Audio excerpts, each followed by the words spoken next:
everyone, welcome to my YouTube channel. My name is Shweta and currently I am second year BSc nursing student.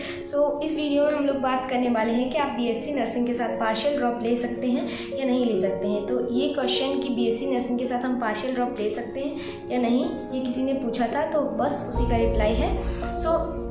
देखो, अगर हम BSc nursing के साथ partial drop ले रहे हैं या किसी अदर कोर्स के साथ पार्शियल ड्रॉप ले रहे हैं, तो दोनों में क्या अंतर है और पूरे प्रोज एंड कॉन्स सबकी बात करूँगी इस वीडियो में. तो मैं कंपेयर करके बता रही हूँ तो आपको इजीली समझ में आ जाएगा. देखो, अगर आप BSc नर्सिंग के साथ पार्शियल ड्रॉप ले रहे हैं या फिर आप किसी नॉर्मल BSc या फिर किसी भी पैरामेडिकल कोर्स या फिर फार्मेसी वगैरह ऐसे कोर्स के साथ आप पार्शियल ड्रॉप ले रहे हैं, तो दोनों में अंतर क्या है. अगर आप BSc नर्सिंग की बात करें तो यहाँ पे क्लासेस टाइम ही होता है, मतलब 8 घंटे, आपको केवल 8 घंटे पूरा कॉलेज में रहना होता है.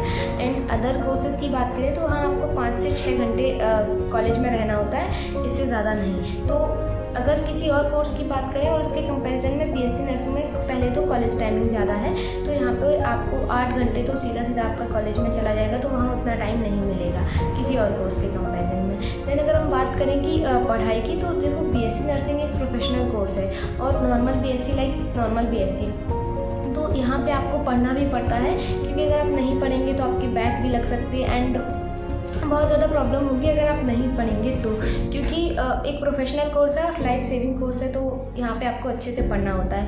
देन अगर आप नॉर्मल BSc की बात करें तो वहाँ पे आप थोड़ा मोड़ा पढ़ेंगे तब भी आपका काम चल जाएगा. लाइक अगर आप कोई भी पैरामेडिकल कोर्स कर रहे हैं तब भी आपको उसमें इतना नहीं पढ़ना पड़ता है जितना आपको BSc नर्सिंग में पढ़ना पड़ता है.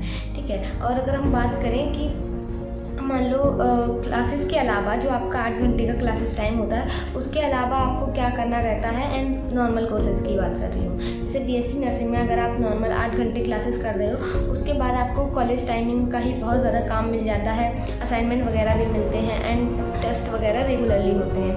BSc नर्सिंग की बात कर रही हूँ. एंड अगर आप किसी और कोर्स को ज्वाइन करेंगे तो उसमें उतने ज़्यादा असाइनमेंट तो शायद किसी में नहीं मिलते हैं. नॉर्मल BSc में 1-2 असाइनमेंट मिल जाएंगे आपको, पैरामेडिकल कोर्सेज में भी 1-2 असाइनमेंट मिलते हैं, इससे ज़्यादा नहीं. एंड उतना ज़्यादा नहीं पढ़ना रहता है, ना ही उतना कॉलेज का काम होता है अगर किसी और कोर्स की बात करें तो. ठीक है. अगर BSc नर्सिंग से किसी लोअर कोर्स की बात करें तो इतना आपको नहीं पढ़ना रहेगा और उतना ज़्यादा काम भी नहीं रहेगा. एंड कॉलेज टाइमिंग की बात ये है कि अगर आप कॉलेज में भी मान लो 8 घंटे आपके पास, उनमें से भी कुछ क्लासेस कभी खाली चले जाते हैं, तो उसमें आप पढ़ाई के लिए टाइम निकाल सकते हो. एंड अदर कोर्सेज में तो आपको काफ़ी ज़्यादा टाइम रहता है पढ़ने के लिए. बेसिकली अगर मेरे अकॉर्डिंग मैं बात करूँ, हाँ, जैसे कि यहाँ पे आपका कोई भी अगर आप एग्ज़ाम के लिए पार्शियल ड्रॉप ले रहे हो, देन अगर आपके BSc नर्सिंग में एग्ज़ाम है तो आपको पढ़ना ही पड़ेगा, क्योंकि बैक लगती है यहाँ पे. और जो भी है, मतलब कहने का, यहाँ पे आपको पढ़ना ही रहता है, अलग से टाइम देना ही पड़ेगा अपनी स्टडीज़ को, नहीं तो आप फेल भी हो सकते हो. एंड अदर कोर्सेज़ का ये है कि अगर आप थोड़ा मोड़ा भी पढ़ोगे तो आपका चलो हो जाएगा, लेकिन यहाँ पर आपको क्या है कि आपको पूरा टाइम देना पड़ेगा, पढ़ाई को एकदम प्रॉपर टाइम देना पड़ेगा, अदरवाइज़ नहीं कर पाओगे. तो अगर आप एक फ्रेशर स्टूडेंट हो और आप पार्शियल ड्रॉप लेना चाहते हो BSc नर्सिंग के साथ, तो आई थिंक आप किसी भी नॉर्मल कोर्स में एडमिशन ले सकते हो.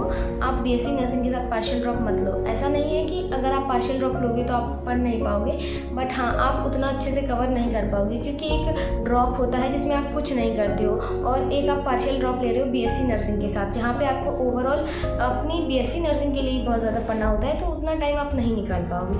लेकिन अगर आपको थोड़ा बहुत एक्सपीरियंस है, मान लो आप 1 साल पहले से ड्रॉप ले चुके हो, तो आप ले सकते हो, कोई इशू नहीं है. अगर आपको लग रहा है कि आप इतना पढ़ने के बाद आप टाइम निकाल पाओगे अपनी स्टडीज़ के लिए, जिसके लिए भी आप पार्शियल ड्रॉप ले रहे हो, तो आप ले सकते हो, नो इश्यूज़. सो बेसिकली मुझे इस वीडियो में यही बताना था. अगर आपको समझ में आ गया हो तो वीडियो को लाइक कर देना, एंड अगर और कोई भी क्वेरी है तो आप लोग पूछ सकते हो, एंड इस वीडियो को यहाँ